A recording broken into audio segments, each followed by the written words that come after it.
What's going on, everyone? Welcome back to another episode of AKP Sports Talk. As always, I'm Ari here with Korea. We had a fun weekend of games in college and in NFL. Your Cougars had a big win over Arizona. Um, and then there's a lot of fun NFL games. How was your weekend, Korea? Yeah, it was pretty good. You mentioned a lot of good NFL games this weekend. College football. Definitely we saw some good games. Later on in the day, setting up for what should be a very intriguing rivalry week this week. With all the big game, Apple Cup, Territorial Cup down there. We have a good one in the Civil War in Oregon. So, college football. We're really wrapping up the season and it's time to get ready for conference championship week. And then for the NFL, I mean, we're really seeing, who's the best teams out of the best and, who is, still a pretender. And we saw one pretender beat Buffalo last week and then, get off national TV. So, I mean, that's definitely an interesting time for the NFL heading into the Thanksgiving week. Yeah, and I made the title "Who are the best teams in the NFL?" because it seems like, of course, you have the Chiefs, who are obviously up there, the Bills. It's like the NFC is just like so wide open. So we'll just get right into it with the current top team in the NFC. Looks like they're going to lose their second straight game, but they scored two touchdowns late in the fourth quarter, just squeaked by the Colts and Jeff Saturday. We talked last week about the Eagles' weakness being against the run, and the Colts really kind of controlled the first half with Jonathan Taylor in the run game early. I believe they were up. I think it was 10-3. Yeah, 10-3 at halftime. And then even after the third quarter, they're up 13-3. And then Hurts and the Eagles offense stepped up big time in the fourth quarter with the passing touchdown to Quez Watkins, and then the late rushing touchdown with like a minute left from Jalen Hurts. We're seeing the Colts show some more fight with Jeff Saturday and that kind of new coaching, scheme and all that. And then, the Eagles, we always say a win's a win, but still wasn't pretty. What would you take away from this game for the Eagles and then I guess for the Colts too? I mean, you can only say a win is a win for so long until it really starts to catch up to you. And for this Eagles team, right, they're 9-1, right? They come off a bad loss at home and then they squeak by they squeak by the Colts on the road. And you look at the rest of their schedule, right? And it's mostly division. Obviously, they got to play the Cowboys again, which honestly will probably be, and that's on Christmas Eve. That'll probably be for the division. They got to play the Giants twice, and the Giants, they're looking like pretenders too. And then they play the Saints, the Bears, the Titans, and the Packers. So they're mostly still playing teams that are under 500, except for their division, and then the Titans in a couple weeks. So there's really no hard path for them to get any good wins. If you look at their record, right, and the season, they barely beat the Lions week 1 on the road. They have an impressive game week 2 against a Vikings team who looks like pretenders. They have an impressive game against Commanders, which kind of squanders out because they lost to them. They squeaked by the Jaguars. They squeaked by the Eagles. They squeaked by the Cowboys. Their best game of the season was the Steelers, who have the worst offense in the league. They squeaked by the Texans. They squeaked by the Colts. There's really see, my comparison for this Eagles team is like TCU in football. They haven't had an impressive win all season. Both the Horned Frogs of TCU and the Eagles of Philly, they have not had an impressive win all season. And once you get into the playoffs, and you're going to be playing teams that are at 500 or better for the most part, and have either playoff experience or are just that good, I don't know if the Eagles are going to be contenders anymore. I feel like this is, this team is being exposed on how you can control that offense. The Colts did a perfect job. I mean, credit, yes, it's Jeff Saturday, and they did lose Isaiah Rodgers Sr., who's definitely a sleeper in that secondary. They lost him, and they were still able to pretty much handle most of that. For the Eagles, it really shows them that that pretty much not only the division, but this whole NFC, as you mentioned, is very wide open. There's no set I would say, set schedule for how it's going to end up, obviously. But what I'm saying right now is that the Eagles do not look like a dominant team. And playing the Packers on Sunday night, and is it far-fetched to really say that this Packers team could pull off the upset? I mean, I really do think they could. I mean, right now Philly obviously opens up as a 7-point favorite, but they barely beat a Colts team where they really should have handled them easily with all of the problems going on in Indianapolis. This Eagles team are frauds, in my opinion. I don't think that this is going to be one of the more intriguing NFC pretty much conferences games that we've seen in a while because there's no true star team. I mean, you look at for the Colts, right? This is a good win, obviously, to get them at least a little bit back in that division race. Still under 500. Definitely a good moral loss. But you look at the Colts' rest of the schedule, and it's not easy. They have a stretch where they got to play the Cowboys, the Vikings, and the Chargers, and the Giants. And most of those are on the road. And you're in that different environment. I don't know if the Colts can really get it done.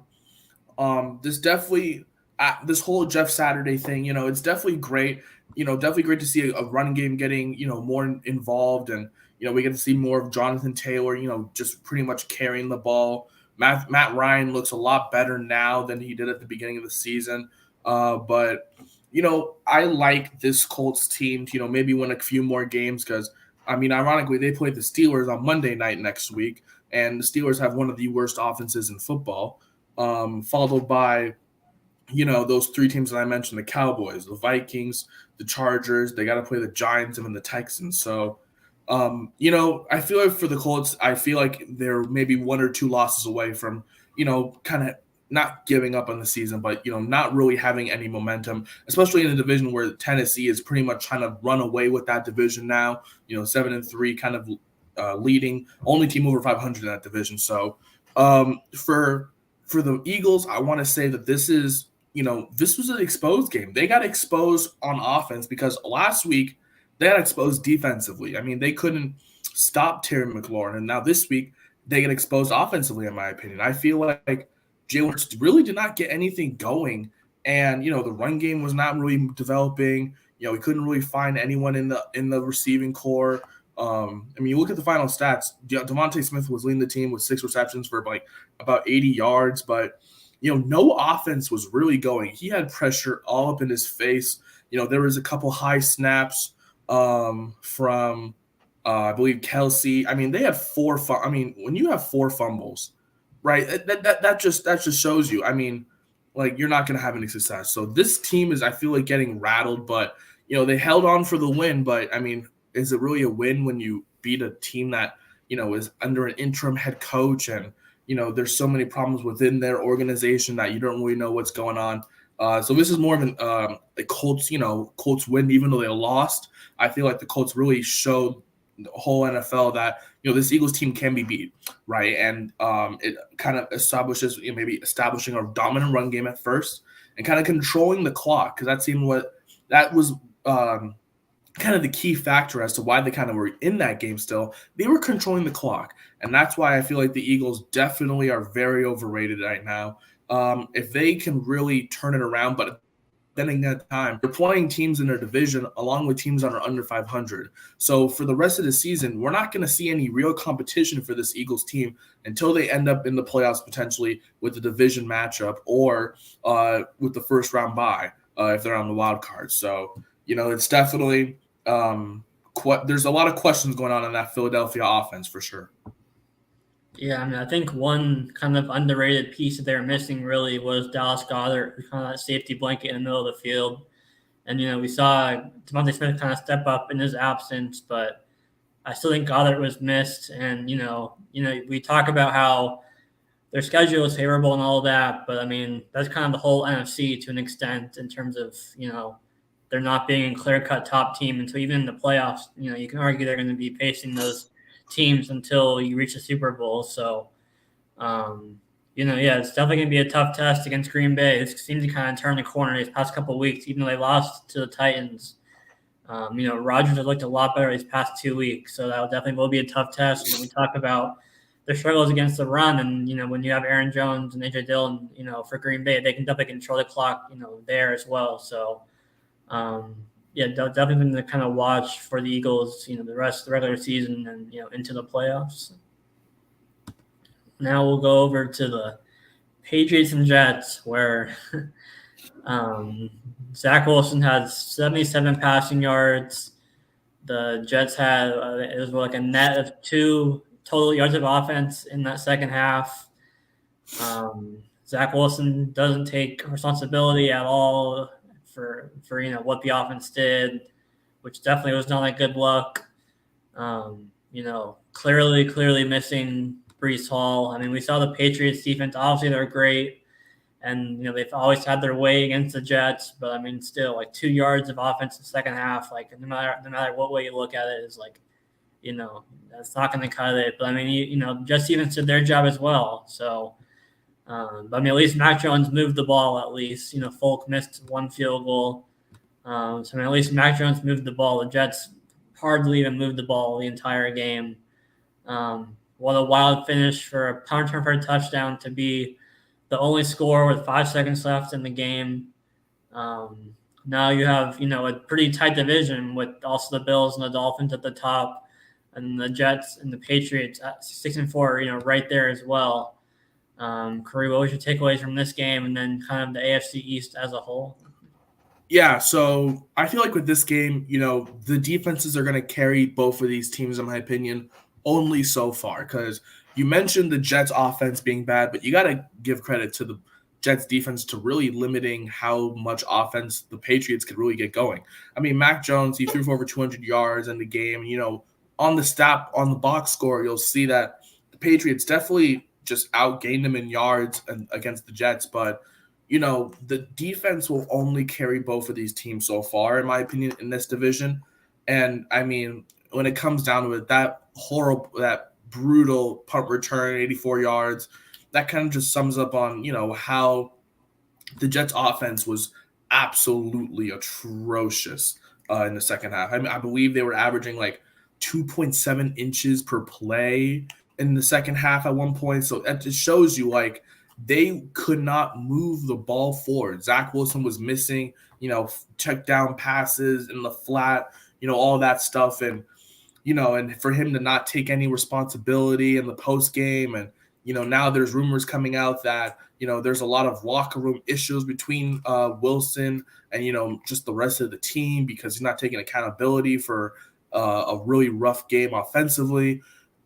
There may be a issue or two with Zach Wilson, and maybe it's time for a quarterback change because ironically the Jets were honestly a lot better offensively with Joe Flacco in the game earlier on in the season. We even talked about it. We talked about Joe Flacco being a top 5 quarterback in yards against for the Jets this year because of how dominant he was. He was just throwing the ball deep, and that's when we were talking about Garrett Wilson being top, maybe one of the best rookie receivers. Now, yes, you mentioned the loss of Breece Hall is very tough, but they acquired James Robinson and they still have Michael Carter for a reason. And so I feel like even though, yes, Breece Hall is a loss, you still have 2 great running backs to pretty much complement your system.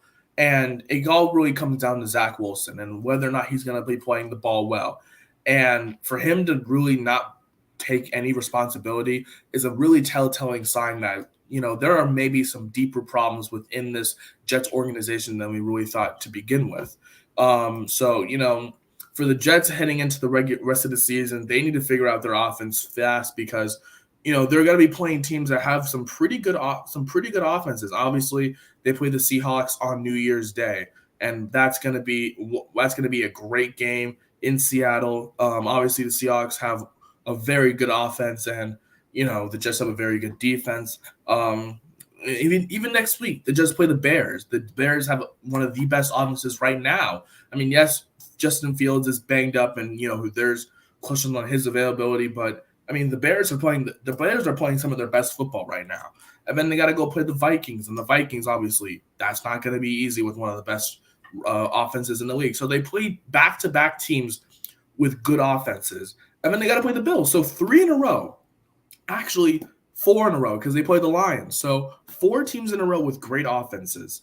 And then you got to play the Jaguars, Seahawks, and then you ended up with the Dolphins. So pretty much every single team that you play for the rest of the season, except for the Jaguars, has a really, really good offense. And that's not going to be easy for a team that struggles offensively. So maybe there should be an immediate quarterback change for the Jets. Who knows? But for the Patriots, that was definitely a gritty win. Obviously, there was some controversy on whether or not there was a legal block in the back on that punt return, and it looked like there wasn't, but maybe back before even caught the ball there was, or whatever that is. But the Patriots still need to figure out who the hell is going to be playing quarterback for them, because Mac Jones looks okay at times, but it's kind of led by Ramondre Stevenson and Damian Harris for the most part.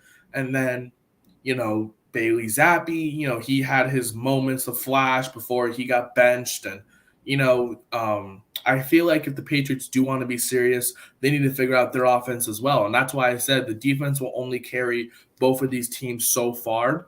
And I feel like the Jets, they're coming to a point where they need to find out their offense, because they're going to be playing teams that are tough in this division.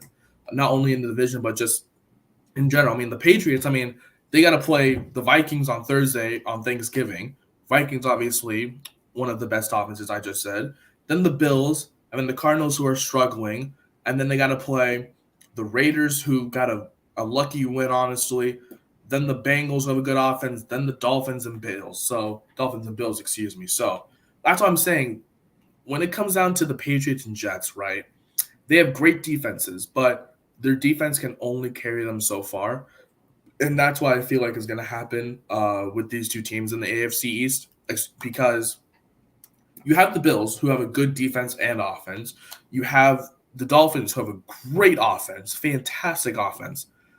And then you have the Patriots and the Jets. And these two teams, very good defenses. Obviously, it was a division game, so they know each other.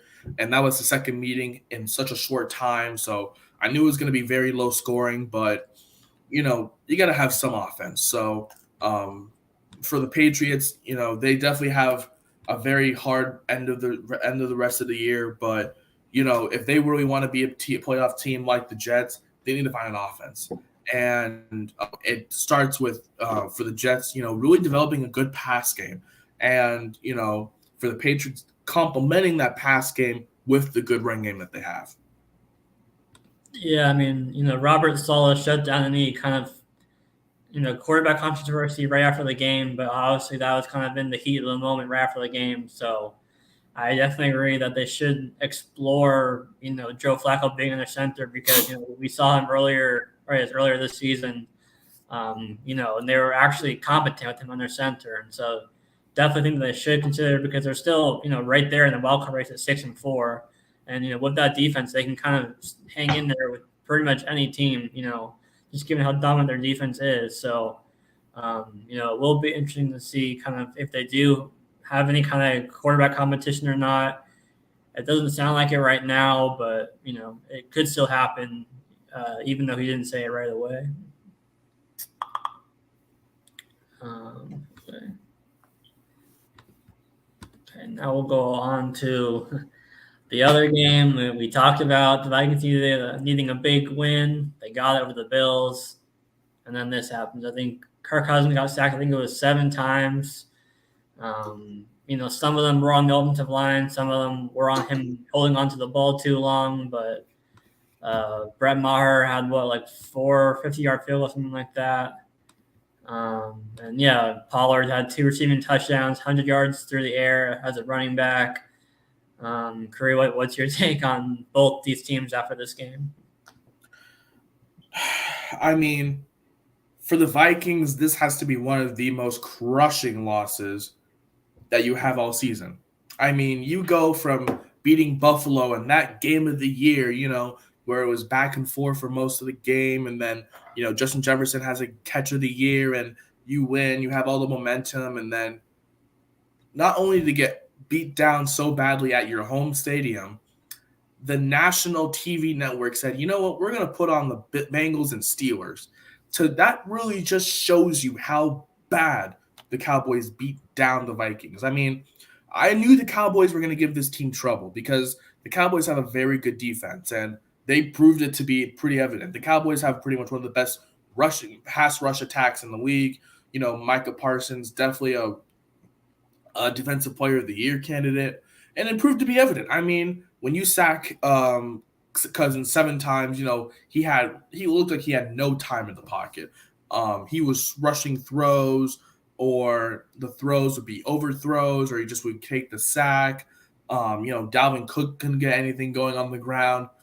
It was just bad. It was a bad offensive day for the Vikings, and they just looked like they could not play the game of football. And then you look over at the Cowboys, and the Cowboys just keep moving the ball down the field. And I feel like this is a similar thing for the Vikings with like the Patriots and Jets. The offense for the Vikings can only carry them so far. The Vikings offense is one of the best in football, but when you go up against a really good defense like the Cowboys, it only will go so far. And when you get beat down like that, there's only one way you can go, and that's up. And the Vikings, obviously, they got to play the Patriots on a Thursday night, on Thanksgiving on Thursday night, and they expect to bounce back. But, it definitely opened some eyes that, the Vikings, were contenders last week, but then after this week, it's not looking too good. So I definitely think that, for the Cowboys, this is definitely a big win for them, coming off of a loss against Green Bay on the road where, Aaron Rodgers came back and got that victory. This was a statement win for the Cowboys, saying that, the Eagles aren't the only good team in this NFC East, excuse me. And, they want to make their statement heard. And this was a big statement win for the Cowboys. They obviously host the Giants on Thursday as well on Thanksgiving, so that'll definitely be a good game. I've heard a lot of people say that could be the Odell Bowl because the OBJ is kind of deciding between either the Giants or the Cowboys, between those two teams to sign. So yes, for the Cowboys, I feel like this is definitely a more statement win. Coming off a really bad loss on the road. And for the Vikings, I mean, man, their offense can really only carry them so far. You mentioned Tony Pollard, not only in the run game, but definitely getting more involved in the pass game. Dak Prescott throwing that beautiful ball over the defender's head to Pollard with his breakaway speed going down to the end zone. And then, Zeke even got really involved with his 2 touchdowns as well. You mentioned Maher not missing for more than 60. So, yeah, I feel like this is a statement win for the Cowboys. And then for the Vikings, I mean, you only can go up from here, but like I said, the offense can only go so far. And there's this thing about Kirk Cousins, only playing in 10 a.m. games greatly. He can't play in the afternoon at all or prime time. And so I feel like he's going to be playing on prime time on Thursday. It's not going to be a good game for Kirk Cousins, in my opinion. So I feel as if, this offense can really only go so far. And especially with an offensive line that gave up 7 sacks. And I feel like that's what the Patriots may even lean on Thursday. I'll get into that more tomorrow, but absolutely crushing loss for the Vikings after a dominant win on the road. Yeah, I mean, obviously the Cowboys pass rush is one of the best in the league, but I mean, still to allow 7 sacks is, not something that you want to do, obviously. So they'll have to rebound, quickly. The Vikings will, as they play the Patriots Thursday night on Thanksgiving. So that should be a fun one to see how they can rebound, or if the Patriots defense kind of picks up where the Cowboys left off and, kind of pressures Cousins all game again. So the last NFL game we'll go over from the slate is the game last night. The Chargers took the lead with about a minute 46 left. I want to say minute 40. And you knew that was too much time for Patrick Mahomes with 2 timeouts left. And just like we all expected, Kelsey, he gets his 3rd touchdown of the night. It was on a crossing route where it's kind of like a pick play where he got open with Derwin James on him. And that was the game. All the talk this offseason was about the Chiefs losing Tyreek Hill, and here we are in the AFC West being the best division in football, and here we are with the Broncos and Raiders, being well at the bottom, and the Chiefs, I believe they swept the Chargers now in the season series. Now they, not locked up, but they pretty much have the division close to locked up at this point. 2.5 ahead of them in the standings, and then 3.5 if you include the tiebreaker. Curry, what was your takeaways from this game? Yeah, I mean, Mahomes is going to Mahomes. Right? As soon as I saw 146, he had all his timeouts left, down by 4. I'm like, okay, this is a classic Mahomes comeback, touchdown, game over, kind of way this game was going to end. The Chargers could not stop Travis Kelce one bit last night. He was pretty much owning them as well, as Isaiah Pacheco. A lot of throughout that game, the Chiefs really relied on Pacheco to really get some good yards on first and second down. So that kind of emerged for him to be that lead back for the Chiefs now. So it's great to see for Pacheco. Even the Chargers, look, I feel like they get healthy and then obviously Mike Williams goes down. He's out again. And, it's just kind of the story for the Chargers. They get healthy and then they get injured again. And they were so close, obviously. Herbert, couldn't get it done on that last drive. But, this is a classic Mahomes, Kelce comeback situation. We've seen this so many times before. I was about to say, you can't leave it's a 2-minute drill. Mahomes just ran the 2-minute drill perfectly against that defense. They left way too much time on the clock. I feel as if it was definitely one of the more intriguing games to watch just because, it was really back and forth throughout that game. With the Chargers having a 20-13 lead heading into the half, it seemed like that defense, even with all the pieces they're missing, still was controlling Mahomes. Derwin James getting, pressure as well, along with Asante Samuel in the secondary, both the Florida State boys, even though they were missing Bosa. But Mahomes is going to Mahomes. And I knew coming into that 2 minutes, I was watching, I was like, just watch. I'm like, we're gonna see Mahomes 2-minute drill. This is nothing, and he executed that perfectly. So if he can do it with 13 seconds, what can he do with a minute 46? And that's how I feel. What kind of happened again? Kelce was pretty much dominating that whole defense when he got open in open space. He just outran them simply.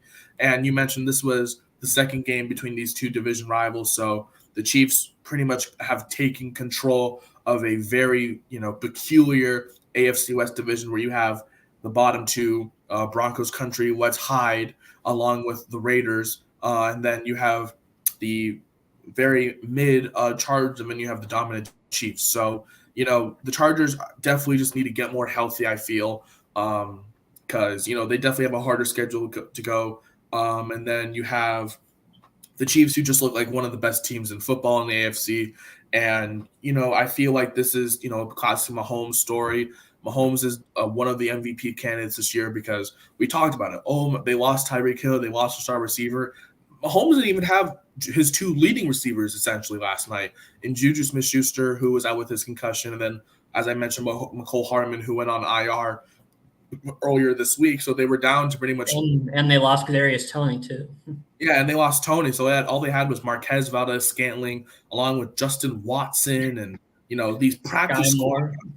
Yeah, Sky Moore. Yeah, we got to finally see some Sky Moore offense. The rookie out of Western Michigan. So, like I mentioned, Patrick Mahomes is doing this with practice squad guys and Travis Kelce, and I feel like once they get healthy, they're going to be one of the more unstoppable teams in the AFC. And Mahomes is going to Mahomes pretty much all season. He's been doing it all season, and it just shows you that Mahomes really didn't need Tyreek Hill. Even though Tyreek Hill was having his career year down in Miami. So it's definitely great to see Mahomes just doing what he does best, and that's, leading to a great comeback and, a game-winning drive against a division rival. And the Chiefs, we'll see how they finish off the rest of the season. One of the key concerns for this Chiefs team, however, is just, their defense, their secondary is definitely a concern. They definitely have a lot of young players in that secondary. Up front, they have one of the best pass rushes with, Carlos Dunlap on one side, Chris Jones in the middle. But, the secondary will be one of the key questions as we get down to the playoff time. But, Mahomes is always going to Mahomes, and you can't leave unless the clock says 0-0-0. Mahomes always has some time. Yeah, there's no doubt about that. So that'll do it for our NFL talk from this past weekend. We'll be going live tomorrow and Tuesday to preview the Thanksgiving NFL games and the rest of the slate on Sunday as well. So stay tuned for that. So now we'll finish off with some college football talk from this past weekend. And man, was it a crazy weekend. We had number 1 Georgia, number 2 Iowa State, number 3 Michigan, number 4 TCU, all squeak out wins. We had Spencer Rattler turn into Peyton Manning against Tennessee, and they crushed Tennessee. What else was there? We had the game of the night between USC and UCLA, 48-45. You had Oregon squeak out a win over Utah. What were kind of the games that stuck out to you the most? And then I believe I guess it's tomorrow, right? It's college football playoff ranking. So I think it'll be interesting to see if USC jumps LSU for the number 5 spot, or if they keep LSU at 5 and USC at 6. Yeah, so you go into the top 4 teams, right? The top 4 teams, they were on upset alert. Kentucky, I mean, yes, Georgia won by 10, but it was only 10 against the Kentucky team that has not really gotten any offense going under Will Levis for the past few weeks. So definitely on upset alert. Ohio State, I mean, they were in a battle against Maryland, but then they got away with it at the end.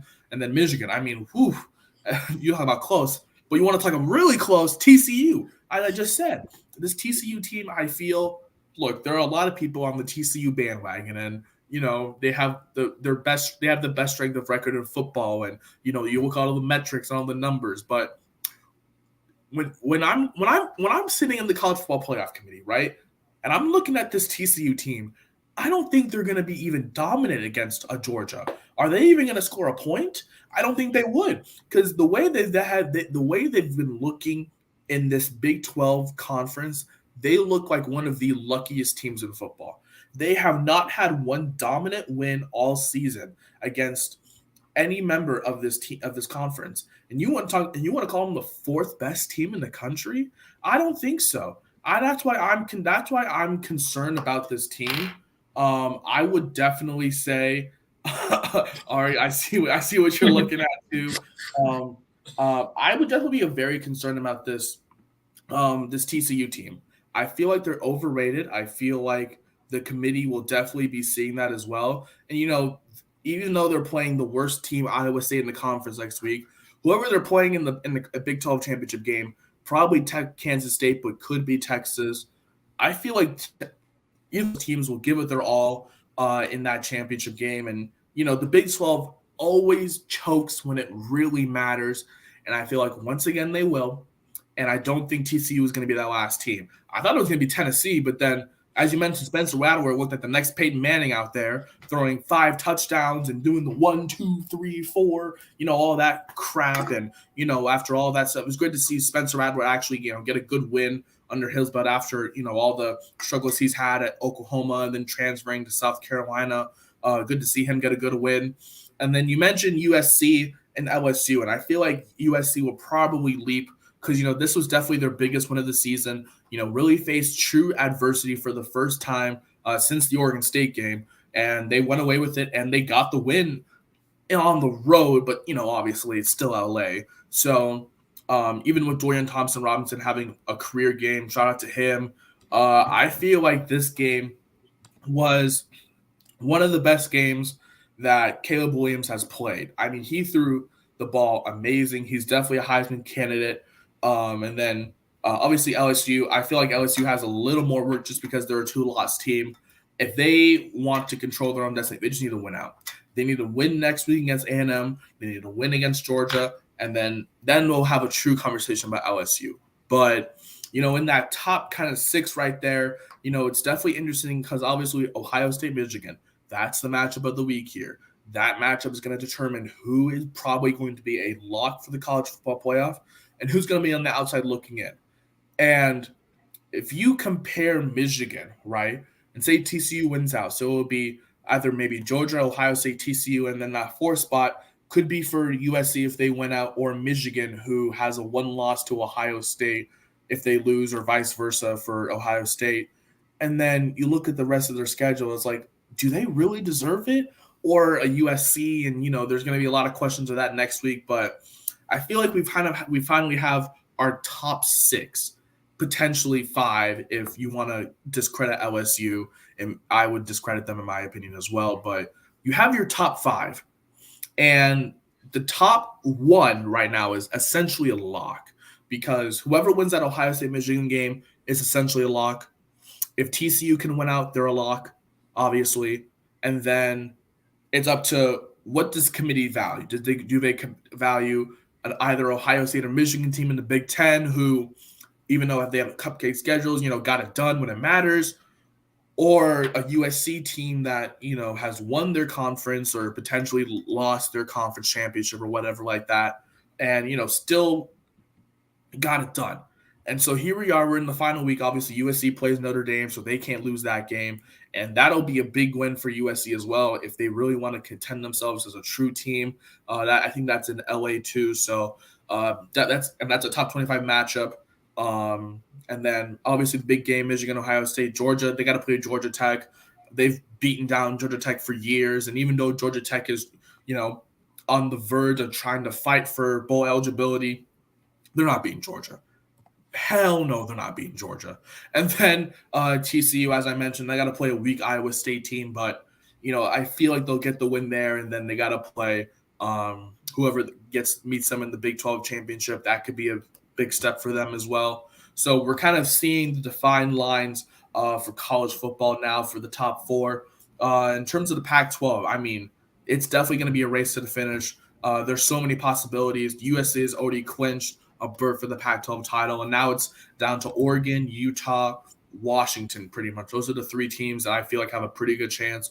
UCLA is eliminated. Washington, they're the only way though is if Cal beats UCLA. So I mean, they're and that's not happening. So, but I feel like it's definitely a race between USC and Utah, along with Oregon. Oregon mostly controls their own destiny with that win against Utah in Eugene, and a very good game. That really came down to the wire as well. If Oregon, obviously, but they'd have no easy challenge because they got to beat Oregon State, who has a very, very good defense, very veteran defense, and a dominant run game. I feel like they could definitely give Bo Nix trouble, but the matchup for there is going to be the Oregon State D-line versus the Oregon offensive line, which one has to give. And, that's going to be a good game. And then the Apple Cup, obviously, UW Wazoo. UW's offense versus Wazoo's defense. That's a good matchup as well. For Utah, obviously they have a cupcake matchup this week against Colorado, and Colorado is god awful. So look, I feel like Utah and Oregon can control their own destinies. But USC will definitely have a challenge, whoever they play, probably between the 2 teams, because they haven't played Oregon yet, and Oregon's definitely one of the better teams holistically this year in the conference. And then for Utah, they beat USC already, but that was definitely at home, so home field advantage did play a big factor in that. But this is definitely going to be an interesting week. As we mentioned, it's rivalry week, so it's going to be a lot of personal animosity. Lines are going to be drawn. I already know our group chat is going to be talking probably around Thanksgiving about the Apple Cup, and I gotta defend myself here, but it's definitely going to be a great week for college football as we get closer and closer to championship week next week, and the final week of the season. Some teams trying to become bowl eligible, some teams already bowl eligible. I was looking at the full amount of teams that are bowl eligible, and there's still some empty spots available. So there could be some 5 and 7 teams that get the call if they're not enough bowl eligible teams. So we're gonna see how that works out. But we're getting toward the end of the regular season this week, and for the top 4, it's just keep winning. I mean, that's all you got to do. But the game of the week definitely will be Ohio State, Michigan. That's definitely going to be the game of the season, honestly, to determine who's going to be going to the playoff and who pretty much has to wait for their fate. And if whoever honestly is not going will have a pretty tough opponent in the Rose Bowl, whoever they match up with, depending on what happens over in the Pac-12. Yeah, there's going to be a lot of fun games, both in NFL and in college football. And we will be previewing and talking all those games tomorrow, Tuesday afternoon, ahead of Thanksgiving and the holidays. So thank you all for tuning in today. Please be for sure to like the video, comment, subscribe if you guys haven't already. Your support is much appreciated, and we will catch you all tomorrow on Tuesday to preview everything that's to come this upcoming week. Thank you all.